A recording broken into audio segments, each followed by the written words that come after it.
2 years ago, I started using Bokashi grains. Are you familiar with Bokashi? No. It's like Korean natural farming. So they take brewer's waste. Mm-hmm. So you take that grain and you dry it out, and then they add this. They basically inoculate it with this fungus. Oh, like growing mushrooms out of it? Yeah. And it's this whole process where you have to go like stage 1, and then you go into stage 2, and then stage 3, and then when you're all done, you have these Bokashi grains that you basically. So what I do is I take all of our, and this is how you you can compost like meats, bone, like you can compost anything. What you do is you take the Bokashi grains and you basically just create a lasagna in a bucket, food grade bucket. So you put down a layer of the Bokashi grains, and then you put your food on top of that, and then Bokashi grains back on top of that. Airlock it, so it's like anaerobic. Mm-hmm. Which one's without oxygen? Anaerobic. Yeah, anaerobic. I feel like that's the right one. So I know, as we're sitting in a brewery, right? Like, shit, what is it again? So what happens is the fungus that's in the Bokashi grains basically gets into your compost, and then after a couple of weeks, then I throw that in my compost, and it inoculates everything with this mycorrhizal fungi. Yeah. It's really cool. I wish I was smarter to understand science a little more, but it's really. We compost our spent grains right now, but my goal in the future, because I think mushrooms are like the coolest things ever. Yeah, I feel like mushrooms could like simultaneously save the world and kill it at the same time. Yeah. Like I'm really into mushrooms. My grandmother actually has Alzheimer's, and the idea of like the lion's mane being able to regenerate brain cells to me is just like blows my mind, right? Yeah. I started taking that too. It works. I need to do that because I am kind of forgetful. But growing the grain, then it gets malted, so that's one life cycle. Then it gets brewed with, that's another life cycle, and then growing mushrooms potentially, and then it's composted. Why is this happening? The dogs are like, hey, they want to be part of we need to be on this podcast, guys. Is this video? Right. And then you can compost it or make, I guess, whatever it is you're doing. Yeah. It's like that's renewable right there. Well, that's one of the things that I keep learning. I say I keep learning, but I keep getting exposed to on all the podcasts I listen to for farming, for no-till, is the fact that the bacteria and the fungal community that's in your soil are like so important, right? Yeah. And so the idea behind this is to help make it a very healthy fungal it's like community. an entire ecosystem and not just like one-dimensional. Well, and what they talk about, like that the plants, I don't want to say they talk to each other, but there's a relationship between the mycorrhizal fungi and the plants, and the connection between the root and the soil, and so for healthier plants. Call me crazy. I feel like they talk to each other. Yeah. Honestly. Probably. They're living. I mean, there's a lot of stuff about that. Yeah. Not to... Who's your next guest? Let's find the next guest and get them on here. That's like a Joe Rogan topic. Yeah, for sure. Yeah. It's the talking plants. So, I mean, we kind of already got started. So, Rachel, do us a favor and introduce yourself. Tell us who you are and where we are. Yeah. Okay. So, obviously, my name is Rachel. We're at Dancing Grain Farm Brewery. I'm the owner-operator of both the farm and the brewery. And it's located in Monroe, New York, so right by the state park, between Saratoga Springs and Glens Falls. And we grow the grain that we use in the production of our beers. So they're very personal beers. They are the definition of like craft beer, right? Because we are working in tandem with the elements outside, the environment outside our door here, to produce 95% or more of what we're brewing with. Grain, obviously, being the primary ingredient.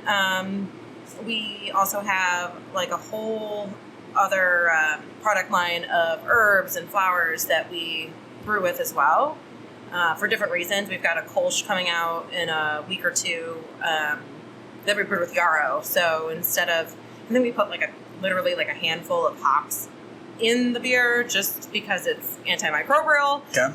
But we're relying on the yarrow, which is actually a native plant you can forage for. You can also grow it, to be like the bittering agent for this beer. So we're trying to kind of push the limits of what we think sustainable brewing and sustainable farming is, And while we love hops and we have hoppy beers, and we actually have some wild hops that we just started propagating,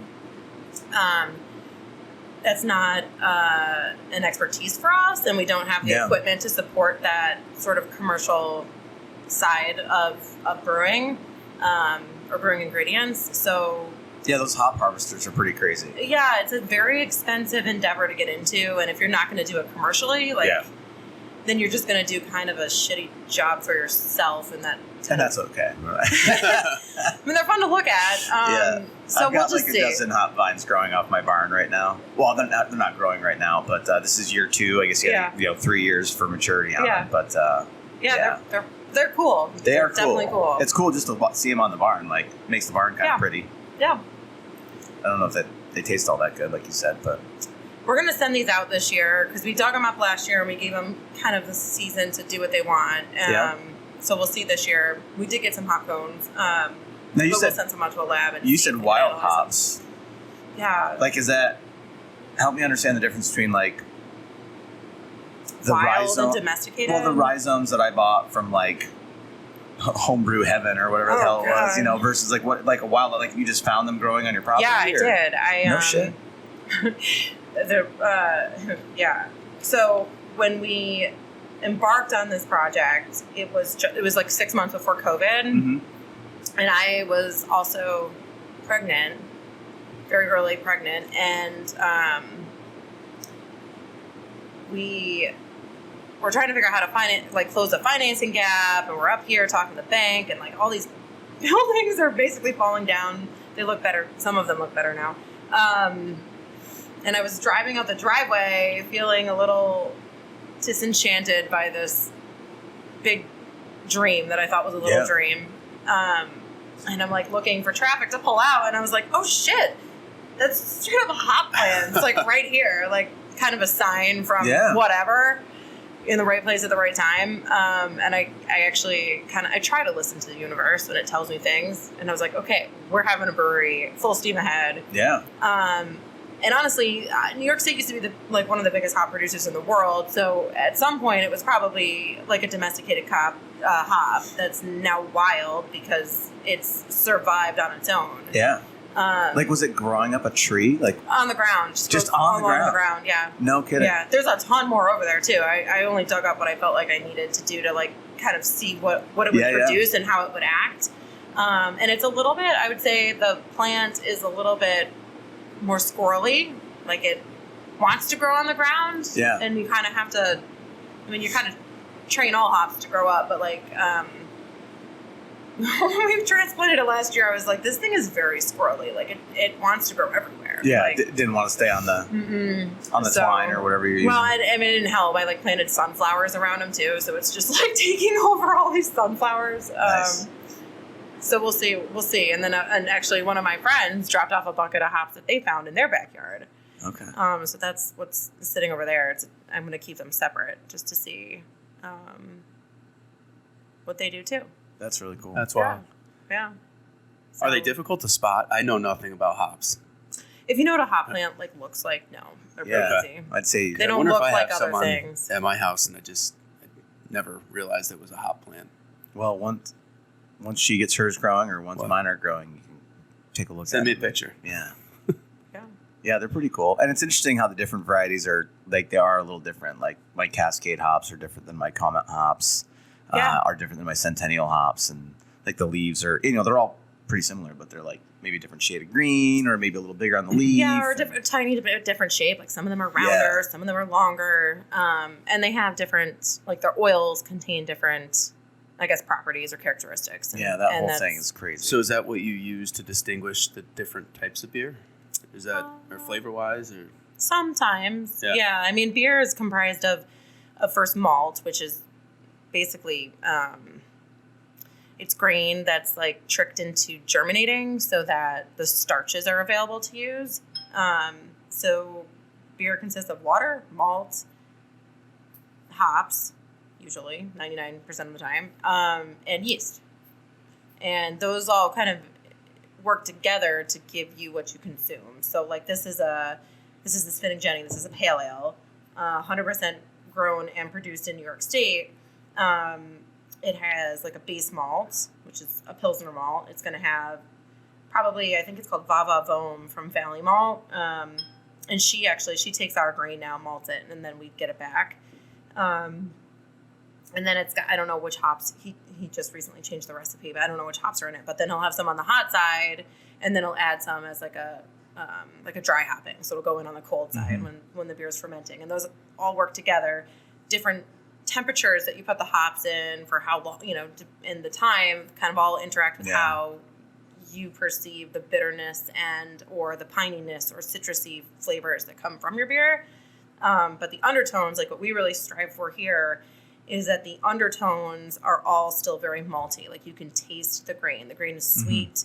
And depending on like what it's kilned to or roasted to gives it a different profile altogether. So like dark beers have dark roasted malts in them. There might be coffee malts or chocolate malts, and those are basically black grains, right? So even like our IPAs, we strive to have a bit of an undertone of maltiness because we're a grain farm and our beer is our canvas to show the world like what we produce here. And that's, I guess, like our bit of authenticity. We want to be able to have people taste the flavor of the farm. Yeah. And if we don't focus on grain, then they can't, right? So I think if you're a tinfoil hat wearing person like myself, and you really are concerned about where your food comes from and the stuff you're drinking comes from, like, I think it's really cool. Our special guest. My head brewer is We'll be right back after the short break. Let me go put them in. Come on, girls. Let's go. Come on. Let's go inside. Come on, Daphne. The description, the beer sounds so good. I wish I could try one. This sour is really good. A nice setup. So how much per sheep? Do you get one yield a year? Or do you get more than that? As far as their coat. So you get one. I mean, you could probably shear them twice a year if you really wanted to. But right now we shear them once right around this time, March, April, May, depending on when the guy's available. Excuse me. And yeah, I mean, it's going to be 4 feet long and it's probably 3 feet wide when it's all said and done. It's a lot. And it's a good amount of square footage that you get per coat. And it's fucking genius putting that just on the soil. Dude, I never even considered that as an option. And I was thinking about going fully to hair sheep. Yeah. And then once she told me about this, I was like, oh my God, no, I'm not. If this works. I've got 3, so I get it. That's perfect. So as I was saying, as a tinfoil hat wearing person and really concerned about where my food comes from, like I think it's genius. I think it's amazing that you're growing the grain, you're brewing the beer from the grain. Like, how many breweries can say that? Not a lot. Like, honestly, not a lot. And I do know that it's a number that's growing across the United States as more and more farmers are realizing that being able to sell direct consumer, whatever it is, whether it's meat or beer, right? That's really where there's a living to be made, right? Yeah. I just think it's fascinating. But I know locally, though, there's no one that does that. There are some breweries that have some hops, and they use their hops to a degree. But I don't know of another brewery that grows their own grain. And I think, to an extent, I mean, can you make world-class beers without hops? Probably not. But to an extent, like, you can make beer without hops, but you can't make it without grain. Right. Right. That's the food source for the yeast, and it's what makes the wort. So, like, you need that to make beer. And I think what makes our beer special is, like, we're managing this field of barley in a very, like, which kind of to your point earlier, like a very holistic way. Like, everything that we put in that ground needs to leave that soil better than when we found it the season before and the season before, right? So we're always trying to improve on the soil structure, its health, its fertility, microorganisms, and just basically, like, I want to be to a point where I'm never having to put a synthetic application of anything down on that field if I can avoid it. Mm-hmm.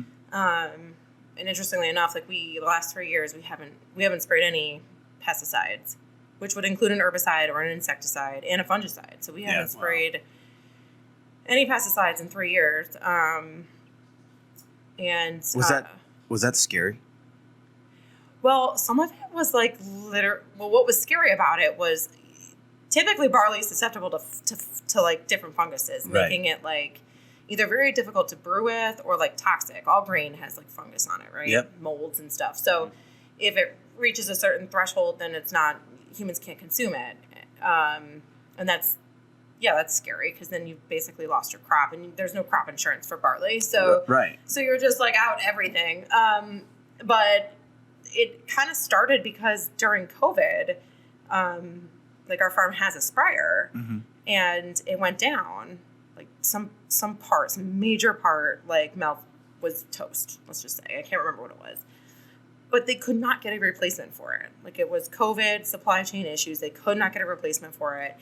And we were like, well, I guess we can't spray we can't spray our fungicide this year. Right.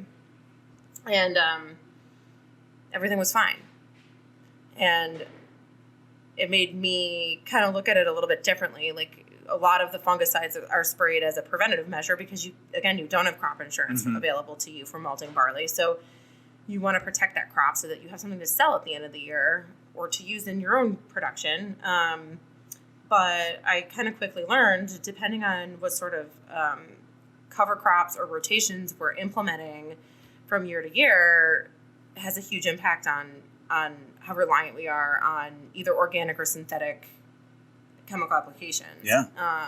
And we haven't had an issue with molds and fungus. We haven't had an issue with weeds. And that's mostly because we primarily plant like a winter barley. So we get it planted in September and then it's coming up first. It's coming up first thing. Like it comes up, it goes dormant, and then it comes up first thing. So it's out competing the weeds. And then we keep that ground covered. Once the barley's off, we keep it covered. We plant something else so that, whether it's buckwheat and we turn it in for green manure, right? So there's always a living root in the ground. And yeah, that's cool. And the sunflowers, we have this big field of sunflowers in the fall because one of the issues with, commercial crop farming is that all the really like micronutrients kind of like sink to the bottom depths of the soil, and so you have to add magnesium and other elements to your soil, or you have to turn it over from real deep depths, right? And if I'm trying to no-till, which again I assess the field on a year-to-year basis. Some years I'm no-tilling and some years I'm not, right? Depending on what we've got going on. But we were just coming out of like a really like a year of compaction. And I put the sunflowers in the ground because they have a taproot. And I'm thinking, okay, well, maybe the sunflowers will like both reduce the compaction in the soil, and then I'm not going to harvest them. I'm just going to chop them down and let them sort of decay. Yeah. And because they have a taproot, they bring up those micronutrients that sink to the deeper depths, right? So now they're available on top as they decompose. And yeah, like we're trying our best to think about ways to achieve what something like a tillage piece of equipment would do, but I can use a plant to do instead. Yeah. I never knew that. That's incredible. There's so much science behind it. It's so what is fascinating. The main benefit of going no-till? It's really your soil like health. Okay. Right? I mean, it's keeping, let's say like you, over time, your soil builds up like its own little ecosystem of worms and bugs and microorganisms that eat bad stuff and release good stuff, to put in like a real layman terms, right? And the more you work your soil over, the more you destroy that sort of ecosystem that's self-supporting. Okay. Sometimes you have to till. We do we have noticed over the past, like if I have a well-prepared seed bed, that my barley does better in the fall before it goes dormant. we did just buy like a new used no-till drill that's like a little bit of a like a better drill than what we had. So I'm interested to see how that does for us. But you never know. Like if you've got some noxious weed that you can't kill, or you don't want to spray an herbicide, your only other option in that moment while it's growing is to kill it off by tilling it in, right? Okay. So, I mean, I'm not like ooh, no, don't till any soil. It's just like everything we do needs to leave that field better than when we found it the year before. And that's our goal, right? Is like this very self-sustaining model where Mother Nature supports us and we support her, and we are, hopefully, just repeating the cycle over and over. And let me just say, by the way, this beer is really good. Thank you. I'm a big sour fan. Yeah. And most sours are fruity sours, which I like fruity sours too, but it's nice when it's not fruity and it's just like a sour beer. It's really yummy. Good, I'm glad. So, you got, I think, a cool story. And we heard a little bit about the brewery, but we're talking farming, but you're second generation farmer, right? Yeah. So tell us a little bit about that part, about the history of it, of, who the first generation is and was, and how you came into, doing all this stuff. So my dad and my uncle, and to a degree my grandfather, own a company called Westwind Ag, and that's headquarters is in Schaghticoke, New York, so about 40 minutes from here. And I grew up on the farm with them. My grandfather had like a piece of property in Clifton Park, and they had some cows and some horses, and they did some hay, but he worked at GE. Mm-hmm. And my dad was very into farming. He wants to, just be a farmer. I don't know. That's the dream, for the record. Yeah. The dream, right? So he went to Cornell and got his ag science degree. And after he graduated, Grandpa, guaranteed the mortgage on their first farm. And that's in Schaghticoke. And so they bought what was a former dairy farm, and they turned it into a grain center. He wanted to be a grain farmer, which probably at the time seemed like a really compelling thing to do. But like flash forward, 30 or 40 years, I guess, and there's like no land in New York State to farm. Mm-hmm. The dairy industry, New York State is the second largest dairy producer in the United States. So, sorry to interrupt you. I just want to interject, the number of farms that are disappearing on a daily basis across the United States is a super scary alarming number. Yeah. It's thousands, every single day. It's alarming. Yeah. And which is crazy to me, because how the hell are we going to eat?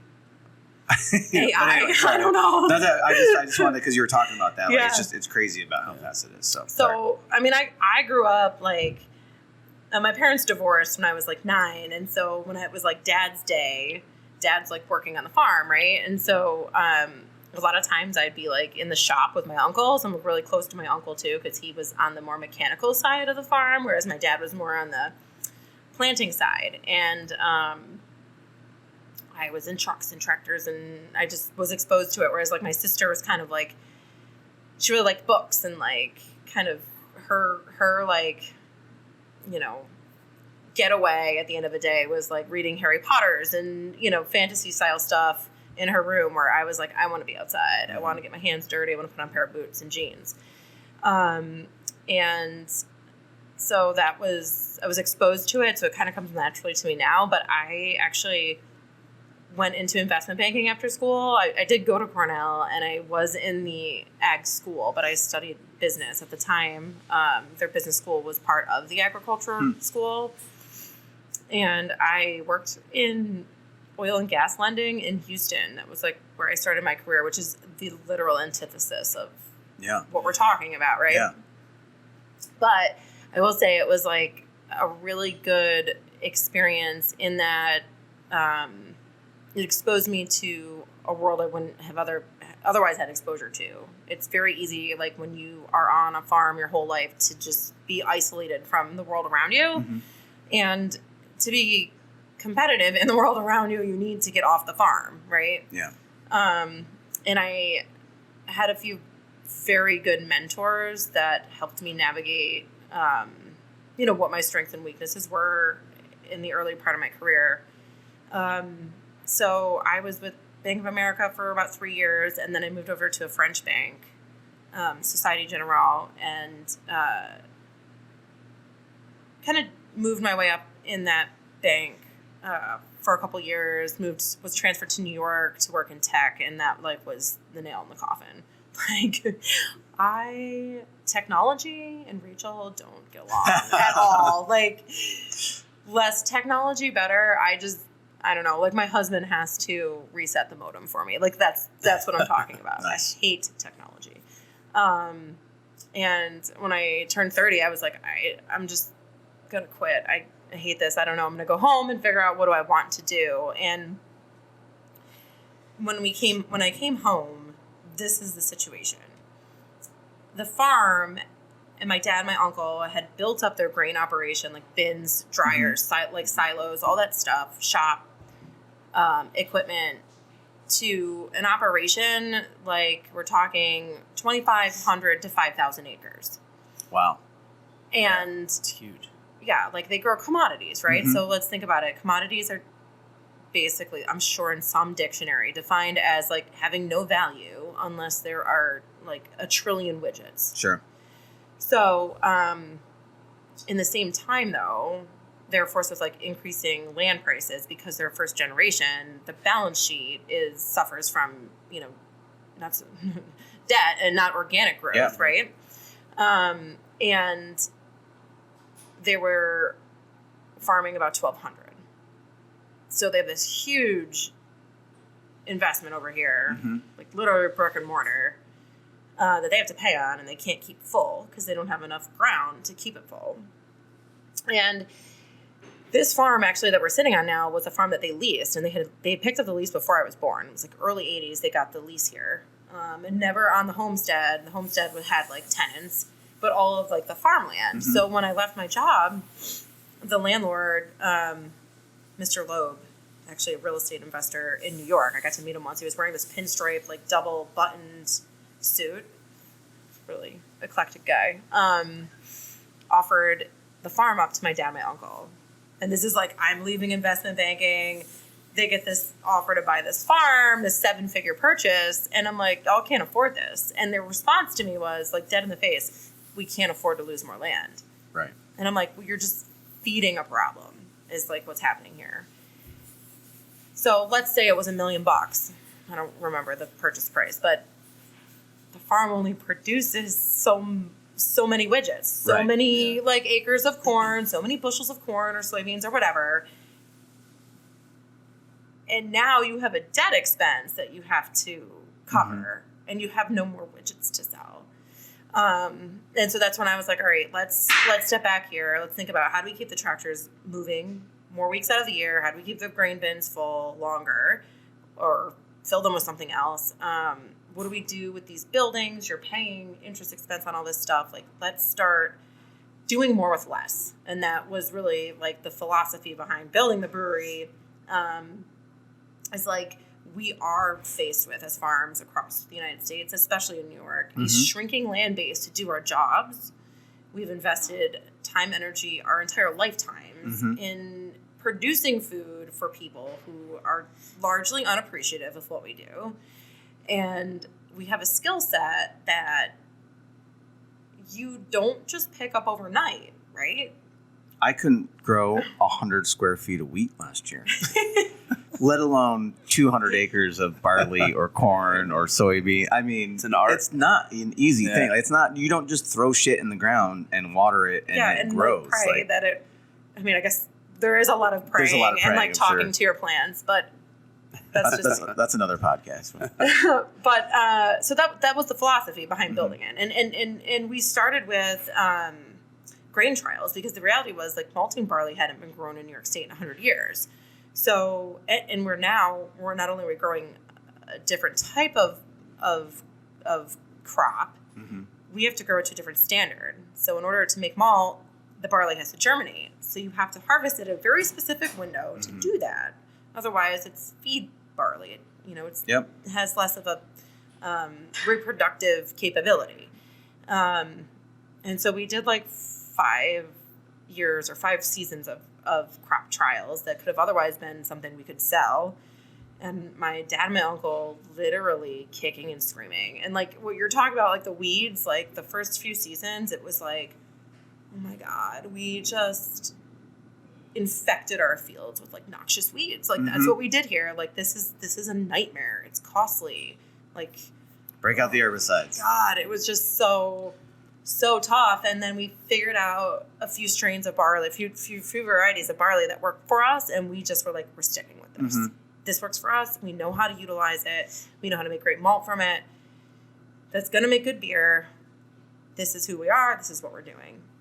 And when we started selling into like the brewery and distillery marketplace, like that was a whole other set of challenges because our industry is set up for bulk handling, right? Like if you think about it, I take 30 tons of grain to a farm and dump it. Now these like malt houses and distilleries want like bagged grain, and we're like, we're not set up for that. Like a feed mill does that, but a feed mill's not a grower. And so there's just like the supply chain is still pretty fragmented and a little screwed up. Still really like it's funny you say that because I've been doing so much, let's just call it research for lack of a better word, but like it's insane to me the number of people that are involved in all these processes. Like no wonder it's so hard for everyone in that to make money because everyone's got such a small little piece. Yeah. And like I'm like, how can you make any money off doing just that one piece? Like it's amazing. Yeah. You have to do a lot of it. Yeah. So it comes down to, you have to charge a lot. And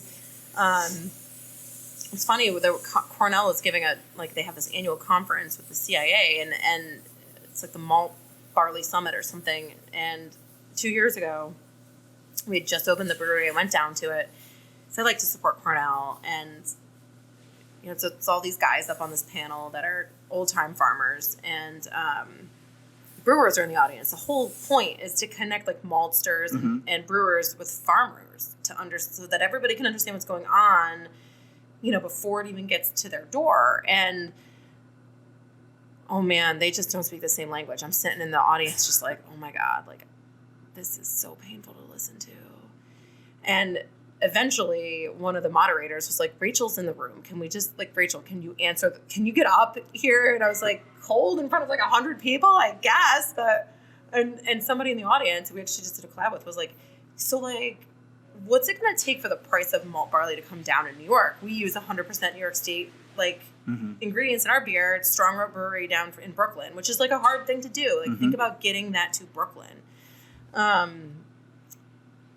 And I was like, oh man, we got to take a step back. Let's talk about macroeconomics, right? Like the Chicago Board of Trade sets the price for corn and soybeans. I know what I can get paid for that in August of next year. And a malt house can't tell me what they're going to pay me for barley. And I can't get crop insurance, right? Like, and it just starts snowballing into like, and I've got a mortgage to pay, and I've got expenses, and fuel keeps going up. And so if I'm going to do this, when I know I can like grow a commodity that I can sell today, and I know what that price is, and I can put a budget together, then I'm going to have to charge more for it. And that was like kind of a little bit of a door that opened for me, because all of a sudden now breweries started, instead of looking at me and Dancing Grain as like some farm girl who doesn't know anything, like, oh, she might be onto something. We might not all be ready for it because I've got pretty wild ideas on how the system should work, but at least like if there's a question, we can get an explanation or an answer, some way to understand like what's driving these different factors in our supply chain. So, and the dairy industry is basically the answer to all of it, right? Like there's a lot of cows to feed in New York. Yeah. The dairy industry. So how did you come up with the name Dancing Grain? So you'll have to come back in May, but that field of barley, and I'm sure you can find something on our Instagram, or I can send you something, but when it comes back to life in the spring, it grows pretty quickly, and then it sets out awns, and it's like, that's weeds, but see those little like tethery things on the top? And when the wind blows, like it just looks like this, kind of like waltz, right? It's just like this field dancing around, and it's beautiful.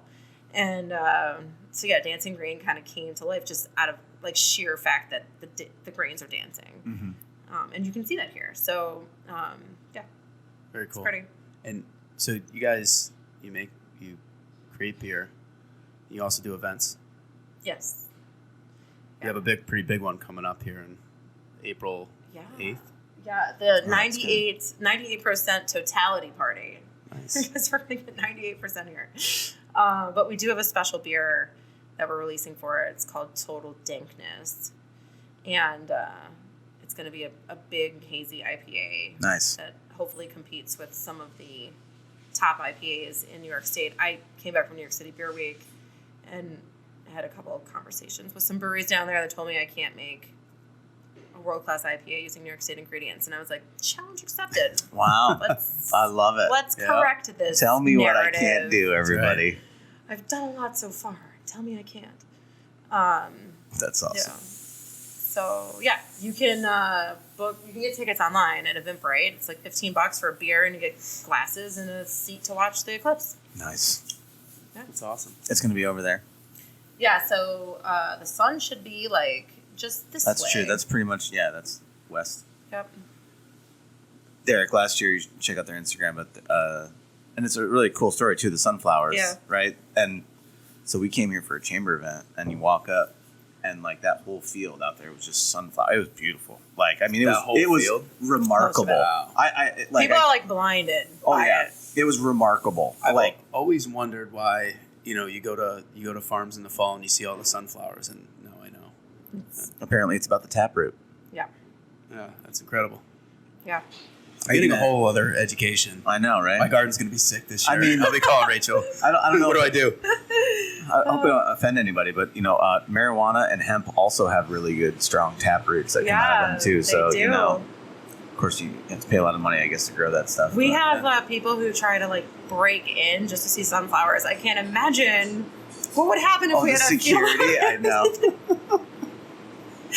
Yeah. How come there's SWAT teams everywhere around here? What's going on? I need security. I have so many farm questions. So are you, like, you can't just grow barley in the same spot every year? No. So do you rotate corn, or do you rotate fields, or how do you handle that? So we have this one field, but what we do is we kind of section it off. Mm-hmm. And that's why we had sunflowers the first year, well, other than the taproot and stuff. But we were looking for a short season rotation so that we can take barley off and then put barley back on in the fall. Mm-hmm. So we basically have like a 60-day window. So effectively, barley would be planted in the same spot year over year. And so we tried buckwheat and sunflowers, and they both have great benefits for the soil and for the barley. But for the sake of our own sanity, we've decided that we would section off the field into different plots and just move those plots around. And you just rotate them around? Yeah. Yeah. Just, people really like the sunflowers, and they're not done in time really to get barley in. Like it's on the edge of the really on the later side of getting barley in and getting it established when they're done. So just let those sunflowers ride it out and throw something else in the ground to cover it, like because people love it. I mean, the turnout in September is pretty amazing. It's nice to you have like a little bench down there, like a little selfie bench. Like it was really well thought out. It's very well set up here. Yeah. I think we're gonna do like a tasting, not like a maze, but like a walking path next year where you can like stop at every station and taste a different beer. Nice. So that's a good idea. Yeah. Sign us up. Fun. Yeah, right. What does your daily routine look like? I would imagine you're working quite a bit. Oh my God. So it depends on the year, or like the time of the year, but like Mondays I try and do like all my administrative stuff, right? All my bookwork, payroll. But I get up and I'm responsible for getting our kid to daycare. And then I come home and I do all that administrative stuff, emails, marketing. I hate marketing. Like I own a marketing company and I hate marketing. It's just like not my, I don't know. People are always like, oh, your Instagram page is like so great. And I'm like, thanks. I don't feel that way. So draining for some reason. Yeah. But I try to spend like most of Monday doing that. And then, it's not the same every day. It's a hard question for me to answer. It's just not. It depends. And how many people do you employ to do the grain stuff? No, it's just me. And my uncle helps out quite a bit, or like sometimes my grandfather will come because he wants to sit in the tractor and do something. That's so awesome.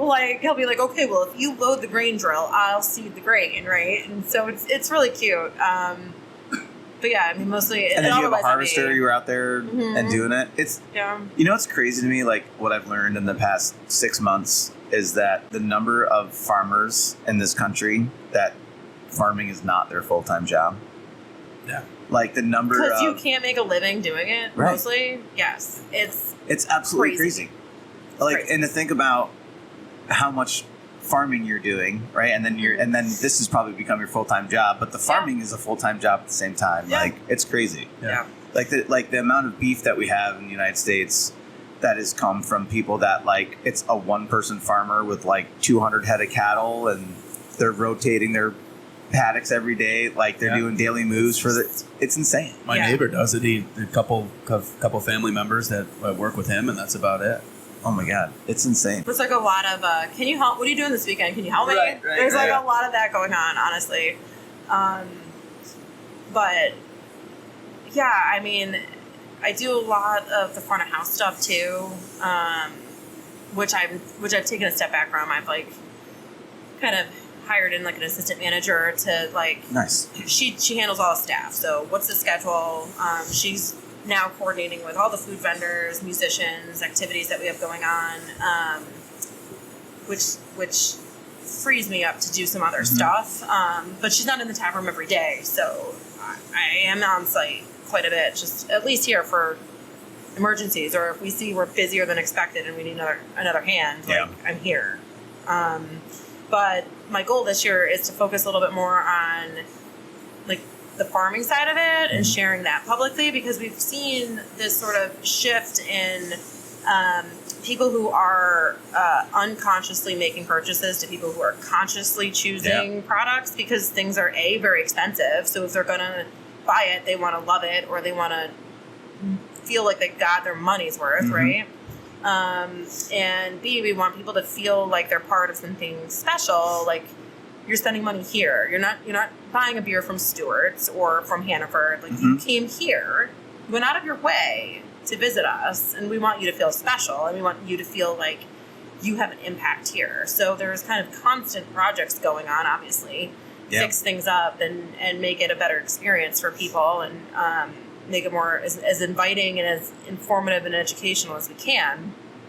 When people ask me questions about how we go from grain to glass and they get the full picture, they're just like amazed. It is amazing. And like we might be the only brewery they ever go to again. Like they're just so appreciative for what goes into what we do, and I think that that's a good platform for other farms too.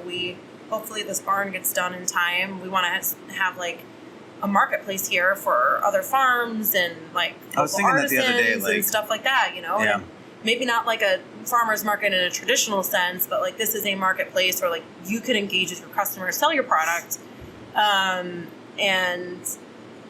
it doesn't have to feel so, I don't know, rushed. Like maybe a little bit more intimate experience. And maybe not so expensive for the farmers. Yeah. Oh, I don't even care about charging well, people to be here. I'm just like, I think a free farmers market would be such a win, because like those poor people at the farmers markets have to pay so much money to put their booth there. Like comparatively, is that how that works? Yeah, they all have to. Yeah. Okay, I always wondered that. We would go to. It's like an application process. So gotcha. People are like, you should go to the farmers market. I'm like, I'm good. Come my own spot. Yeah, I'm good. I mean, I love going to them, but at the same time, it's a short window, right? Like maybe 4 hours. Yeah. And then, but for those people to be there, like for some of them, if it's $250 for them to be there that day, like, are you going to make $250 sharpening knives? Or, like just they have different. It's like it's just crazy to me. But. Yeah. The hoops you have to jump through. Yeah. Yeah. So the big goal with obviously the podcast is to get the youth interested in the trades, whatever that may be. So what would be some advice that you would have for somebody who's maybe in high school, middle school, whether they grew up or didn't grow up, in the farming community or is considering a trade? What would you tell them? Well, I did look at this before you guys showed up, and I was thinking to myself, like, what's the future of the blue collar industry? And I think about it. I have a 4-year-old. He's 4 next month, and I obviously had a very expensive education. My husband's an attorney. He has a very, very expensive education. He will have it paid off this year. Thank the Lord. Congratulations. Between the two of us, we bought the equivalent of like 3 houses. We don't own any real estate, so that's cool. And I say to him often, like, I don't know, like, if my kid doesn't want to go to college, I don't know if I'll make him. He's going to get a lot of, like, really practical exposure to the world through this small business as he grows up, whether it is helping me balance the books and or if it's, like, hospitality or farming. I think making sure that young kids get exposure probably to the things that they feel most connected to, you know, like if you have an interest in blacksmithing, like go find a job with a blacksmith or go apprentice, like spend some time doing that and get the hell off your phone. Because the competition for that very high, like attorney, doctor level education is, I don't know how you graduate with $1 million in debt and then like make a living and you're in college for 14 years, whatever the heck it is. I mean, it's really intense. And I think, especially going through this project and doing it all ourselves, I mean, we rebuilt this place ourselves. Like, if you're a welder or a plumber and you're skilled at it and you're good at it, not only are you going to get paid a crap ton of money hourly, but you could start your own shop. Like, there's not a lot. When we had issues with our electric, like, there were, like, 3 people we could call to come out here. Yeah. Like, you should be one of those 3 people. Yeah, there's a huge you can name your price. There. So, I'm not saying, like, oh, you got to be the person at the shovel for the rest of your life. But, like, if you know what the person with the shovel goes through every day, whether it's rain or snow or sleet or whatever, right? And you know how much effort they're putting in, like, every step of the way, like, you can get somewhere that you never expected. And I would say, like, the biggest thing, like, from my point of view, because, like, owning your own business and starting it from nothing is, like, so much harder than you think it is like, do something you love, like, because it's going to have to give you the energy to do it every day, because there are days that suck. It doesn't matter how much I love farming or how much I love beer or whatever. Like, there are days that just suck. But for every day that sucks, there's, like, 10 days that, like, is this my life? Like, this is awesome. Like, I can't believe this is my life. Yeah. So, you just got to make sure you do something that you love. Really. It's like, it's a huge cliche. I don't care. It's the truth. For a reason. Cliche for a reason. Right? Should start a blue collar camp for kids to come out, help you on the farm and learn about it. Yeah, free labor. Absolutely. Right? Rachel, if people want to learn more about Dancing Grain, about you, about what you guys are doing here, how do they find you guys? We have a website, dancinggrain.com, 2 G's, or we have our Instagram page and Facebook pages. That's awesome. Well, thanks for having us over. And thanks for having me. Yeah, thanks for this delicious beer. You're very it's welcome. yummy. Don't often get to drink beer at noon, so it's always nice when I do.